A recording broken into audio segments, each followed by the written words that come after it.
وَإِطْرَتِهِ فِي عَدَدِ كُلِّ مَعْمِلٍ لَكَ۔ آج ہمارا عنوان ہے مسجد کے آداب اور مسجد کے احکام۔ تو سب سے پہلی بات یہ ہے کہ اللہ تبارک و تعالیٰ نے اپنے پاک کلام قرآن مجید میں ارشاد فرمایا یا بنی آدم خذوا زینتکم عند کل مسجد۔ مطلب یہ ہے کہ مسجد میں جب بندے نے آنا ہے تو زینت کے ساتھ آئے، اچھے طریقے سے آئے، ستھرا لباس پہن کے آئے، پاکیزہ لباس پہن کے آئے۔ اب مثال کے طور پہ ہمارے معاشرے کا یہ المیہ ہے کہ ہم نے یہ ٹوپیاں جو لی ہوتی ہیں مسجد کی، ان ٹوپیوں کو پہن کر ہم کسی دعوت پہ جانا چاہیں تو نہیں جا سکتے۔ مطلب کسی کی دل آزاری نہیں ہے، کوئی سمجھے کہ شاید میری دل آزاری کر رہے ہیں، مطلب اصلاح ہے کہ یہ والی ٹوپی پہن کر ہم کسی رشتہ دار کے ہاں نہیں جا سکتے۔ وہ دیکھ کے بڑے عجیب نظر سے ہمیں دیکھے کہ یار یہ کیسی ٹوپی پہن کے آیا ہے۔ لیکن بڑی عجیب بات ہے کہ جب ہم کسی کے ہاں مہمان بن کر جانا چاہیں تو یہ والی نہیں پہن کر جا سکتے، تو اللہ کے گھر میں ہم جو ہے یہ ٹوپیاں پہن لیتے ہیں۔ اور پھر دوسری بات یہ ہے کہ پھر کہا جاتا ہے کہ یار مسجد میں پھر ٹوپیاں وہ ہونی چاہیے کہ جو پہننے کے قابل ہو، تو ہم نے وہ بھی لا کر رکھی ہیں لیکن وہ بچتی نہیں ہے۔ ایک دن لا کے رکھتے ہیں، اگلے دن دیکھتے ہیں تو وہ ٹوکری خالی ہوگی۔ اب اس میں ہم کیا کریں؟ تو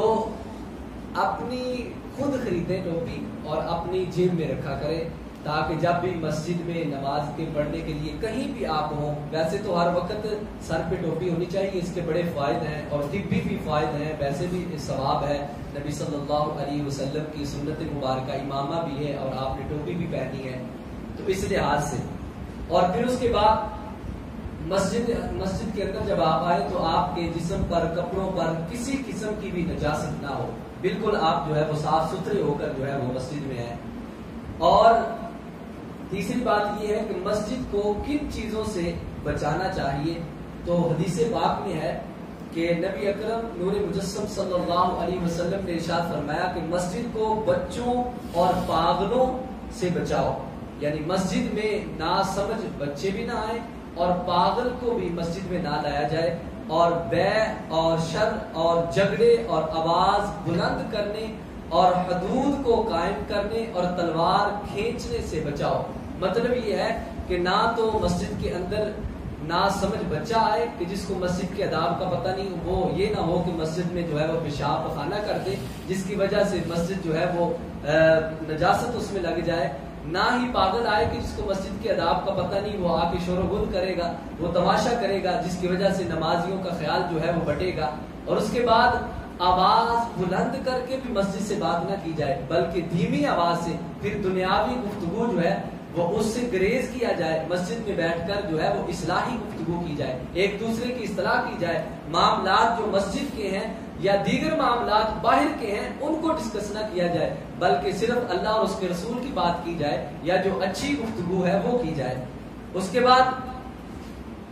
آج کل اکثر دیکھا جاتا ہے کہ وضو کر کے جو ہے وہ بندہ جب آتا ہے مسجد میں تو وہ پانی اس کا جو ہے وہ جسم سے ٹپک رہا ہوتا ہے، بازوؤں سے، چہرے سے، پاؤں سے، تو کیا ایسا پانی جو ہے وہ مسجد میں گرانا جائز ہے؟ یہ بات درست ہے؟ تو مسجد میں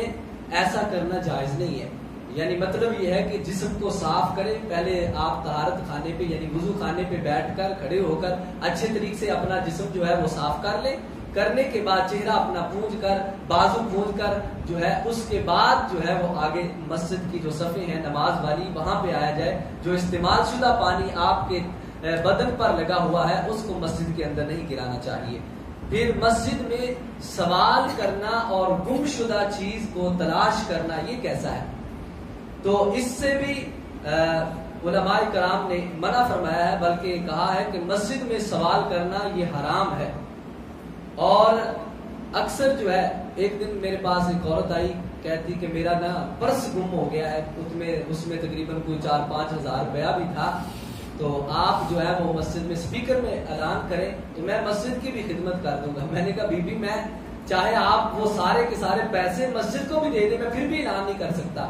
اب یہ اگر ہم ایسے اعلان شروع کرتے مسجد میں کرنے تو ہر بندہ دوسرے دن تیسرے دن آ جائے گا کہ میرا پرس گواچ گیا، وہ کہے گا میری بکری گم ہو گئی، وہ کہے گا میری بھینس کھل گئی، جیسے دیہاتوں میں ہوتا ہے. تو پھر تو ہر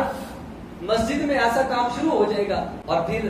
آخری بات یہ ہے کہ مسجد میں وہ کون سی چیزیں ہیں جن کو کھا کر آنا مسجد میں نبی صلی اللہ علیہ وسلم نے منع کیا ہے کہ ایسی چیزیں جن کے کھانے سے یا فوراً کھا کر مسجد میں نہیں آنا چاہیے. اس میں ایک یہ ہے کہ کچا لہسن کھا کر جو ہے وہ فوراً مسجد میں نہیں آنا چاہیے. اس کے بعد پیاز کھانے کے بعد سلاد میں استعمال کرنا یا ویسے پیاز کھا کے فوراً جو ہے مسجد میں نہیں آنا چاہیے. اور کیوں نہیں آنا چاہیے؟ کیونکہ آقا صلی اللہ علیہ وسلم نے ارشاد فرمایا کہ اس کی بدبو جو ہوتی ہے اس سے فرشتوں کو تکلیف ہوتی ہے، ایذا ہوتی ہے. وہ نورانی مخلوق ہے تو وہ تو خوراک کے محتاج ہی نہیں ہے، اللہ تعالیٰ نے ان کو ساری چیزوں سے پاک پیدا کیا ہے. تو ان چیزوں سے لہسن ہو گیا، پیاز ہو گیا، دیگر جو بدبودار جیسے سگریٹ ہے. اب بعض بندے جو ہیں وہ ادھر سے سگریٹ لگاتے ہیں، پیتے پیتے جب مسجد کے دروازے میں آتے ہیں تو پھینکتے ہیں اور مسجد میں داخل ہو جاتے ہیں، اور ان کے منہ سے اتنی گندی بدبو آ رہی ہوتی ہے کہ قریب والا بندہ جو ہے اس کو اگر جو ہے محسوس کرے تو اس کا دل جو ہے وہ آزار ہو جاتا ہے، اس کو کہہ آنا شروع ہو جاتی ہے، اتنی گندی جو ہے سگریٹ کی بو ہوتی ہے. اس وجہ سے سگریٹ پی کر بھی مسجد میں فوراً نہ آئے، بلکہ کوئی کلی کر لیں اچھے طریقے سے باہر سے، یا کوئی الائچی کھا کے جو ہے وہ منہ کو اپنے کو اچھا صاف کر کے پھر مسجد میں آئے. اور پھر اسی طرح مولی جو ہے اس کے کھانے سے، کیونکہ اس میں بھی جو ہے وہ بو ہوتی ہے، مولی کھا کر بھی اور کچا گوشت کھا کر، اور اس کے بعد جو ہے وہ مٹی کا تیل اور اسی طرح کی کوئی جو ہے وہ اور بدبو والی چیز جو ہے، یا کوئی مچھلی بیچنے والا ہے، اب اس سے بھی ظاہر بات ہے بو آتی ہے. اب اس کے کپڑوں سے بہت زیادہ بو آتی ہوگی جب اس نے جو ہے وہ مچھلی فروخت کرتا ہے. تو ایسے کپڑے پہن کر نہ آئے بلکہ صاف کر کے آئے. اس کے بعد یہ بھینسیں جو ہوتی ہیں نا، بھینسوں کا کام جو کرتا ہے،